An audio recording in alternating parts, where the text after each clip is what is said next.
My name is Wilbert Kroesen. I work for 30 years now in real estate as a developer of retail property and as a market researcher. ECORYS is an international advisory firm and it does economical market research and economical policy analyses. The purpose of our report is that we want to tell something about the structure and dynamics of Dutch retail market, and especially about the financial performance of Dutch retail. We have chosen to use a long time series, 95 to 15 and 2000 to 2015. The last one is for the international comparison. Our principles are, of course, the EVBN. EVBN is the Dutch Society for Institutional Investors in Real Estate. And the other ones are investors in real estate, institutional investors or private commercial investors. What is Dutch retail not? Dutch retail has nothing to do with these sort of shopping centers, at least 50,000 square meters, multi-level. Dutch people don't like them. We don't have these shopping centers. We either have no hypermarkets. Hypermarket is defined as a supermarket of more than 10,000 square meters. We have had them, and several supermarket organizations have tried three times to exploit hypermarkets in the Netherlands. But they don't work. Dutch people don't like them. What Dutch retail is especially the inner cities. We have a lot of intercities. One intercity per 40,000 inhabitants. Open air usually, and high quality public domain. How those all the people who come to the inner cities, they come by bicycle, on foot and public transport. The half comes by car, and the other half by bicycle, foot or public transport. We have a lot of convenience centers too. The center of neighborhoods, there's a large one, a new one. Usually open air, sometimes they're closed. And in the center are a few supermarkets. And we have some out of town retail, some retail parks. There's the one in Heerlen by 3W, 2 levels. But the out of town retail in our country is limited to furniture and to do it yourself. This slide shows something about the supply of retail. The first 3 columns are about intercities. The large intercities are becoming stronger and stronger, and the smaller intercities with large catchment area are becoming stronger. The intercities totally have about 40% of the floor space. 30% is dispersed, and we all think that this is going to decrease in the coming years. The Netherlands is growing in a slow pace. Until 2030 we will have 6% more inhabitants than at this moment. And especially important is that 75% of the growth of population will be in the 27 cities with more than 100,000 inhabitants.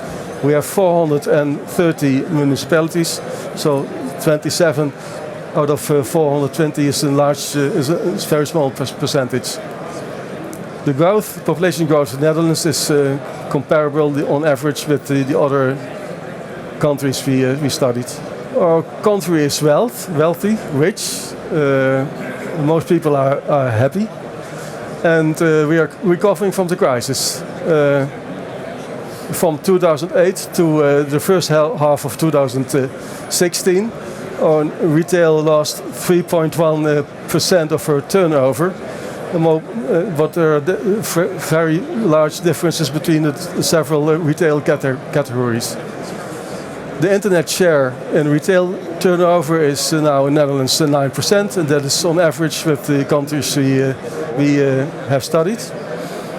We think that the largest growth of e-commerce is over now, and we're going to a phase of maturities, saturation, in which the share of turnover of the retail firms which have shops also will grow on the internet. The investment volume of retail in the Netherlands is going again. 2015 was a very pleasant year for the people. You can see there's difference between the quarters of the year. Some quarters people sell and buy more than other quarters, and it is recovering. The market share of investor type is very varied, very much variation is shown. 30% is institutional, and 20% is what I'm colorblind. It's private 30% and institutional 20% is the half.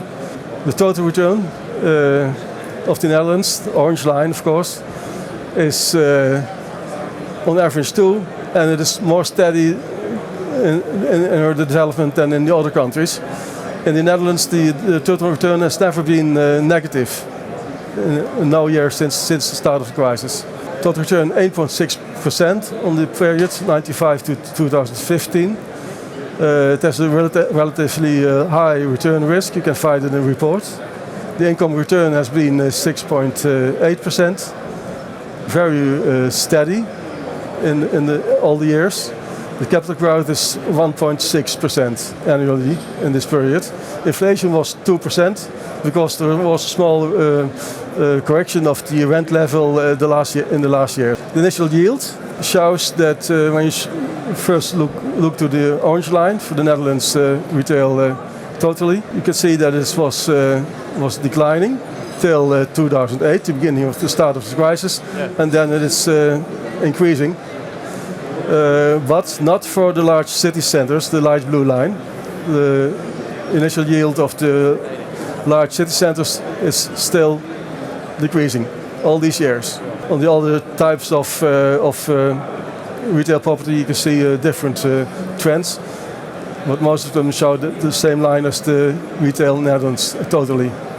There's a very large difference, it's the last line on the slide, between the yield which MSCI reports and the actual transaction yield in prime high streets. It's a lot lower. Now we think the floor space of Dutch retail is going to grow, but in a very low pace.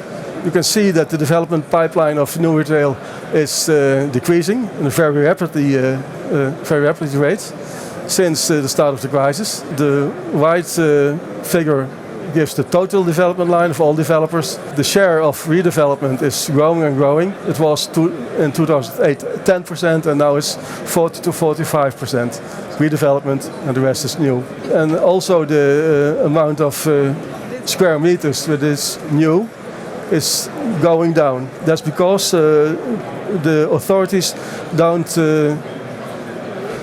hesitate in discouraging the new retail supply. It's very difficult to realize new retail in the Netherlands.